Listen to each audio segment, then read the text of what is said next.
un petit message. Non mais tu te rends même pas compte.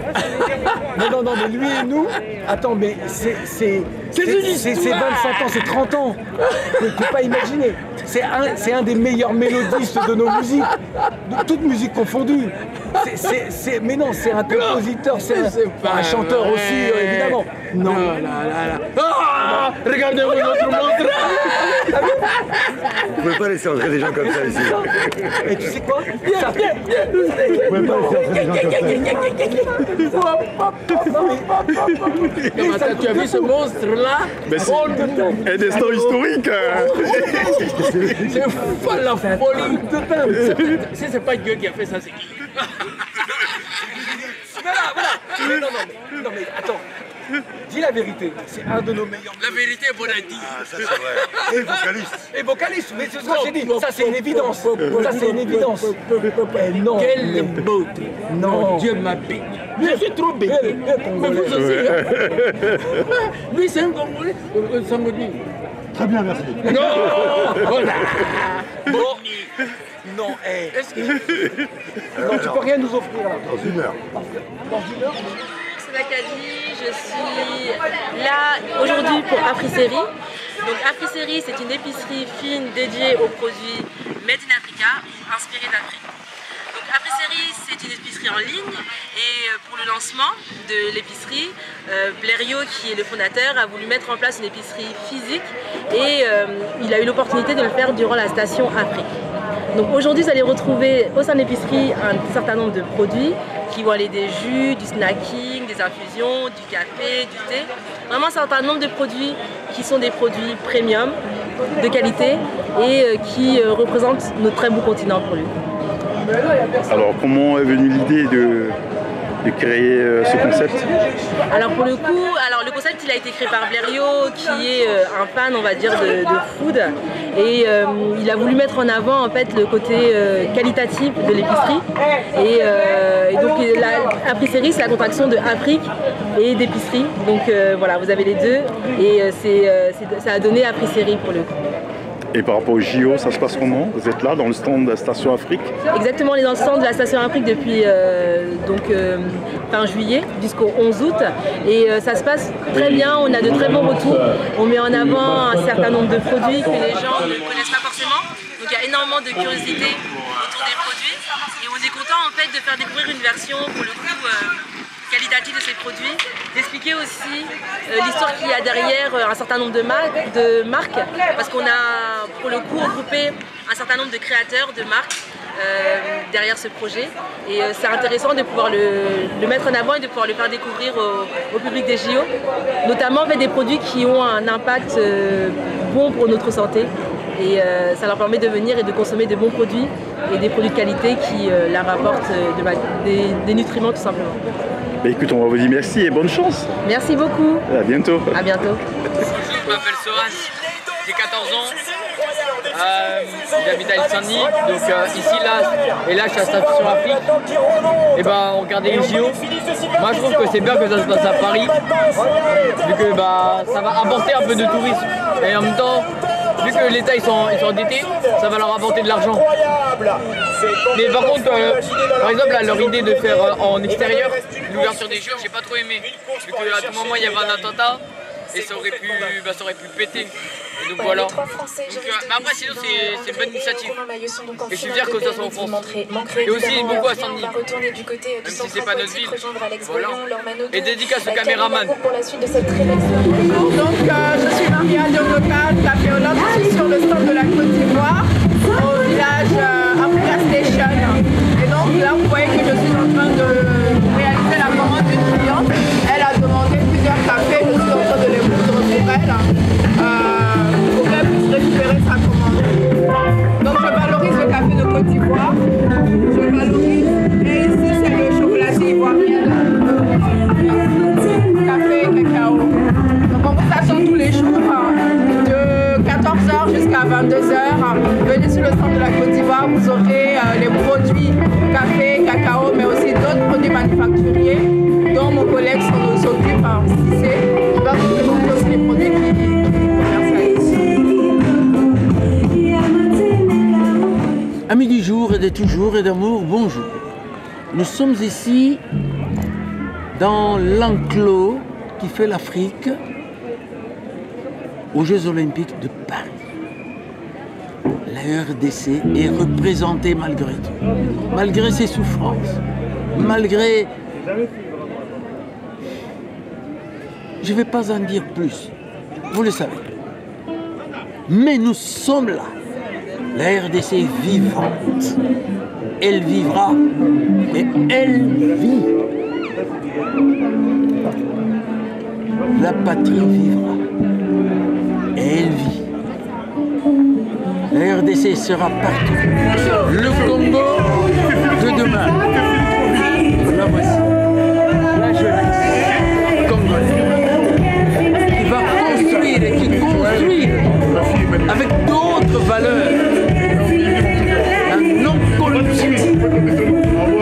Et l'administration vraiment, alors vraiment administrative. Qu'est-ce que tu dis au Congo? Voici la jeunesse congolaise de demain. Qu'est-ce que tu feras pour le Congo? La jeunesse de demain aussi.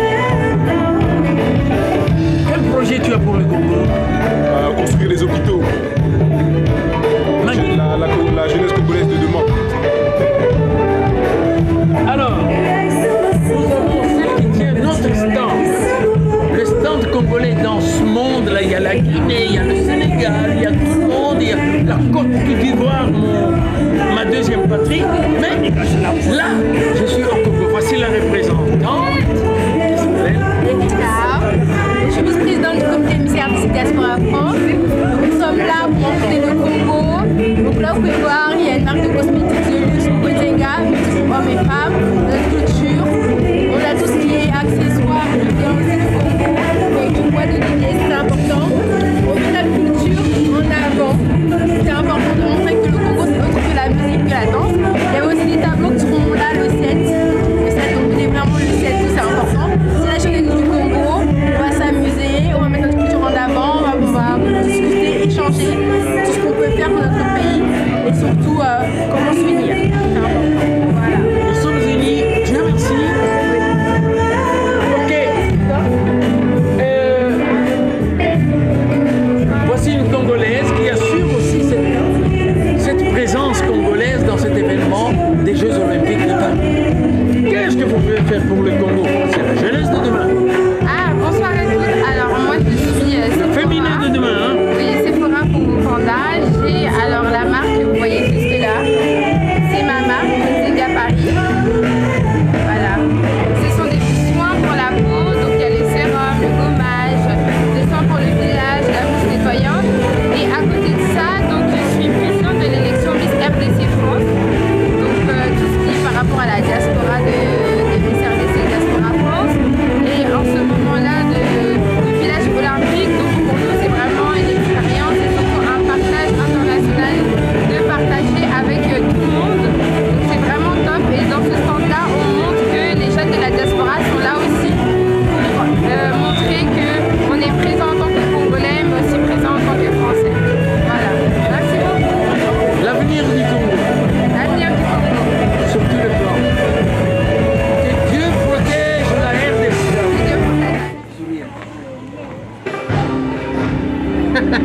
Alors, Eric est l'auteur. Bonjour.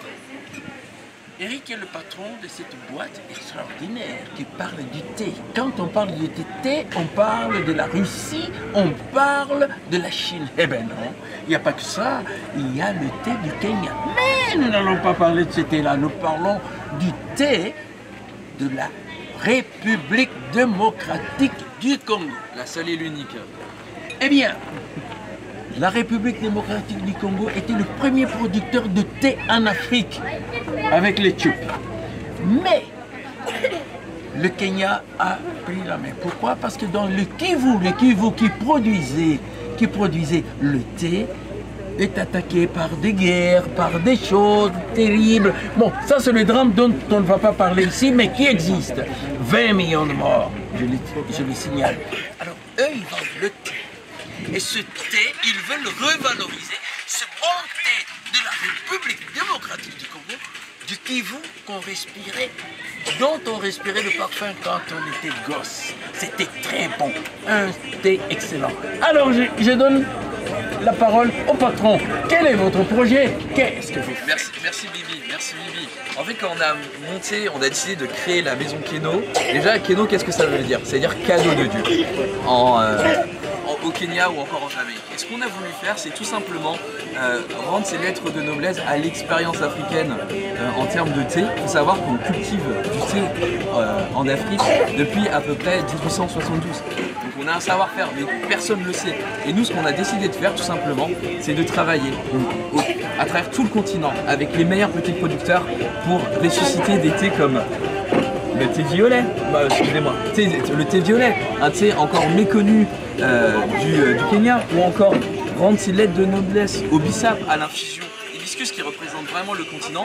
Et nous, c'est pour ça qu'on travaille pays par pays. Et c'est vrai, quand Bibi m'a parlé de la RDC et de ce magnifique thé, moi j'ai juste une envie, c'est de prendre le premier billet d'avion pour aller découvrir votre thé de là-bas et voir comment on peut recréer un thé et surtout le rendre accessible au plus grand nombre, parce que c'est ça aussi le projet de Keno, c'est rendre accessible au plus grand nombre partout sur la planète ce bon thé du Congo que vous avez tant adoré. Ah ben oui, depuis mon enfant. Et vous voyez, ce thé il est cultivé dans le Kivu, et dans le Kivu c'est des montagnes, c'est un peu la Suisse quoi, la Suisse de l'Afrique. Et le terroir doit être dingue. Oui, oui, c'est un peu la Suisse, pourquoi? Parce que il y a non seulement des montagnes, il y a aussi des montagnes avec des neiges. Hein, et c'est magnifique, c'est un climat tempéré. Nous avons un thé de qualité. Alors avec des sociétés comme ça, le monde entier connaîtra ce que c'est que le thé africain original. Et c'est parti, on est parti, on fait ça. Pas de problème, en tout cas nous on a hâte d'aller dans le Kivu, voir comment on peut mettre ça en place et surtout faire une belle histoire autour de ça et raconter la vérité autour de ce thé ancestral que peu de gens, même en Afrique je pense, connaissent. Oh là là là là. Cette aventure, elle n'est pas possible tout seul et je suis accompagné des meilleures personnes sur Terre qui ont justement adhéré à ce projet, qui veulent aussi faire en sorte que le continent africain soit fier de ses racines et surtout fier de son savoir-faire. Et c'est pour ça que j'ai décidé de monter ce projet avec Lothaire qui est aussi associé sur le projet de Maison Keno et qui est là dès le premier jour. Bonjour à tous, on est très contents, on a rencontré Bibi aujourd'hui, on a pas mal échangé, il nous a présenté son thé, on n'a plus qu'hâte de le déguster et de pouvoir trouver un moyen de permettre à ce territoire qui est en guerre aujourd'hui de trouver une solution à travers un commerce plus équitable et éviter les guerres parce qu'en fait on est tous là pour la paix avant tout. Et j'ai envie de rajouter surtout un commerce win-win parce que nous justement on veut valoriser le savoir-faire des agriculteurs, on veut rémunérer justement tout le monde et créer en fait tout un écosystème en circuit court sur le pays pour qu'on ait une vraie chaîne d'approvisionnement logistique et surtout les aider vers la transition vers une agriculture plus durable parce que c'est aussi une vraie question dans l'industrie du thé en Afrique parce qu'il y a de tout, il y a du très bon comme des choses totalement détestables sur certains pays et justement nous on veut rendre cette industrie meilleure justement dans sa manière de fonctionner. Et on va faire ça au Congo, en RDC. En RDC. Merci en tout cas. Que Dieu vous bénisse. Merci beaucoup. Merci.